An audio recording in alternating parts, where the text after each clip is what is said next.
তো এখন মনে হচ্ছে যে সরকার এবং ক্ষমতাসীন আওয়ামী লীগের পক্ষ থেকে মেট্রো রেল বলেন, ডাটা সেন্টার বলেন, অন্যান্য ধ্বংসের স্তূপ যেটা হয়েছে সেটি প্রধান অ্যাটেনশনের জায়গা হয়ে গেছে। তো সেটি হতেই পারে, কিন্তু সেজন্য যে যারা মারা গেলেন, কিভাবে মারা গেলেন সেটি তদন্ত সাপেক্ষ, অনুসন্ধান সাপেক্ষ। কিন্তু প্রচলিত ধারণা হচ্ছে বেশিরভাগই মারা গিয়েছেন কোনো না কোনোভাবে সরকারি বা রাষ্ট্রীয় কোনো বাহিনীর গুলিতে। আহ, তাদের জন্য শোক প্রকাশ আগে না করে সম্পদের জন্য শোক প্রকাশ, মানে সম্পদ আগে না মানুষ আগে, এটি নিয়ে প্রচণ্ড সমালোচনা হচ্ছে। আওয়ামী লীগও তো একটা জনগণের মাঝ থেকে গড়ে ওঠা দল, সে আওয়ামী লীগের, এবং এর ভিতরে পুলিশ রয়েছেন, আওয়ামী লীগের নেতাকর্মীও থাকতে পারেন, সাংবাদিক আছেন। ফলে সেই মৃত্যুর বিষয়টাকে কি আমরা একটু হালকা করে দেখছি ক্ষমতাসীনরা? একেবারে শুরুতেই যেটাকে বলে বাউন্স বল, জি, আপনি বাউন্স ঠুকে দিলেন যে আমি অত ভালো ব্যাটসম্যান না, তারপরেও আমি বলি আপনাকে, আপনি কয়েকটি বাক্য গঠনে অসতর্কভাবে হোক যেভাবে হোক আপনি ও শব্দ ব্যবহার করেছেন। আওয়ামী লীগও জনগণের দল, ৭৬ বছরের যে দলটি জি, পদার্পণ করেছে, তার জন্ম ইতিহাস থেকে শুরু করে এ পর্যন্ত তার জন্মসূত্রে পাওয়া যে সংগ্রামী চেতনা, তার যে মানুষের সাথে যে সম্পর্কের জায়গাটি, এটা থেকে সে কখনোই বিচ্যুত হয়নি। অতএব আমি ধরেই নেব যে আপনি অসতর্কভাবে ও শব্দটি ও ব্যবহার করেছেন। এবং এই যে আজকের প্রধানমন্ত্রী শেখ হাসিনার তার যে ৪২-৪৩ বছরের ধরে পথ চলা, সেটা শুধু মানুষেরই জন্যে। তিনি ৬ বছর নির্বাসিত জীবন শেষ করে বাংলাদেশে এসেছিলেন জীবনের ঝুঁকি নিয়ে, এবং নিউজিক পত্রিকা তার সাক্ষাৎকার দিয়েছিল তিনি আসার মাত্র ৫ দিন আগে। তাকে জিজ্ঞেস করা হয়েছিল আপনি এত ঝুঁকি জেনেও বাংলাদেশে যাচ্ছেন কেন? সে বলছে আমি বঙ্গবন্ধুর কন্যা, তার অসমাপ্ত কাজ করবার দায়িত্ব আমার রয়েছে, আর মহৎ কাজ করতে গেলে ঝুঁকি নিতেই হয়। আমি জানি আমার জীবন ঝুঁকিপূর্ণ। কতবার তিনি জীবনের মৃত্যুর মুখোমুখি ১৯ বার। তা এক্ষেত্রে আপনি দেখবেন যে এই অশুভ শক্তির কবল থেকে রাষ্ট্রকে মুক্ত করবার জন্য তিনি ক্রমাগত তার লড়াই চালিয়ে গেছেন। আপনি যদি এই প্রশ্নটা আমাকে প্রথমেই না করতেন, তাহলে আমি এই কথাগুলো হয়তো বলতাম না।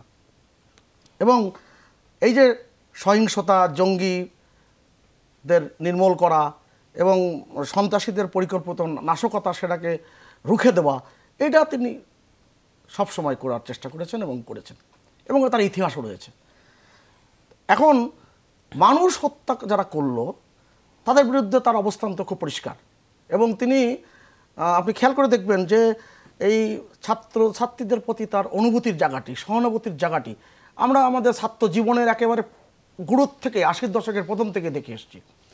ঢাকা বিশ্ববিদ্যালয় ক্যাম্পাসে বারবার ছুটে এসেছেন, শিক্ষা প্রতিষ্ঠানে বারবার গিয়েছেন, সমগ্র বাংলাদেশে তিনি শিক্ষা প্রতিষ্ঠানগুলো তিনি যে রাজপথে ছিলেন সেটা এই আন্দোলন, এই শিক্ষার্থী ইনফ্যাক্ট দেখেই নাই। এটা এই শিক্ষার্থীরা তো অনেক অজানাও রয়ে গেছে। এবং এইটা বলতে পারি যে এখন যে সরকারি দল আওয়ামী লীগকে বলা হয়, তাদেরও অনেকে দেখেননি।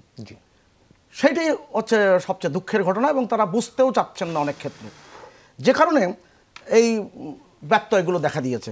আমি আপনাকে একটু কথা খোলা করে বলি, মাননীয় প্রধানমন্ত্রী ১৭ তারিখে জাতির উদ্দেশ্যে যে ভাষণ দিয়েছিলেন, সেই ভাষণে স্পষ্ট করে বলেছেন ছাত্ররা নিরাশ হবে না, তারা উচ্চ আদালত থেকে ন্যায় বিচার চাবে। আচ্ছা মিশু, আপনি আমার বলেন, আপনি কিন্তু লেখাপড়ার দিক থেকে কোনো কোনো ক্ষেত্রে আমার চেয়ে অনেক উন্নত, আমি এটা স্বীকার করে নিয়ে বলছি। আপনি আমার বলেন তো, এই দ্বন্দ্বটা শুরু হলো কোথা থেকে? কিসে নিয়ে দ্বন্দ্ব? ২০১৮ সালে নিয়ে তো মনে হচ্ছে সরকার এবং শিক্ষার্থীরা খুবই কাছাকাছি একটা জায়গায়। একেবারে আমি বলি ব্যর্থটা কোথায়, একবার শেষ করে দেবো জায়গায়, যে আসলে কি কোটা ছিল? ২০১৮ সালে পরিপত্র জারি করার পরে কোনো কোটাই নেই, তাহলে কোটা নিয়ে এত ঘোটাঘুটি কেন হলো? একটা ভুল বোঝাবুঝি ওই জায়গায় উচ্চ আদালতে, অর্থাৎ হাইকোর্ট ডিভিশনের একটি বেঞ্চ সেটা ওটাকে বাতিল করলো। কার পরিপত্র? আজকে প্রধানমন্ত্রী শেখ হাসিনার যে পরিপত্র বাতিল করেছিল নির্বাহী আদেশে, তার বিরুদ্ধে। তাহলে সরকারের বিরুদ্ধে এই সিদ্ধান্ত, এই রায়, সরকার খাতে খাতে কিন্তু আদালতে গেল এবং এটা স্থিতি অবস্থায় আসলো। তাহলে মানে কোটা ছিল না?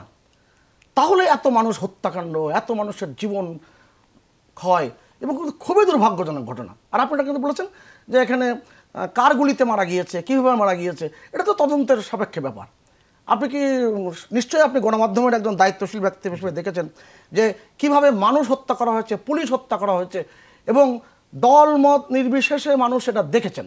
এবং টার্গেট কিলিং কীভাবে হয়েছে ভয়ঙ্করভাবে, এবং পুলিশ যেভাবে হেনস্থা করা হয়েছে। আপনি বলেন তো, সাধারণ ছাত্রদের সাথে পুলিশের কোনো দ্বন্দ্বের জায়গা ছিল?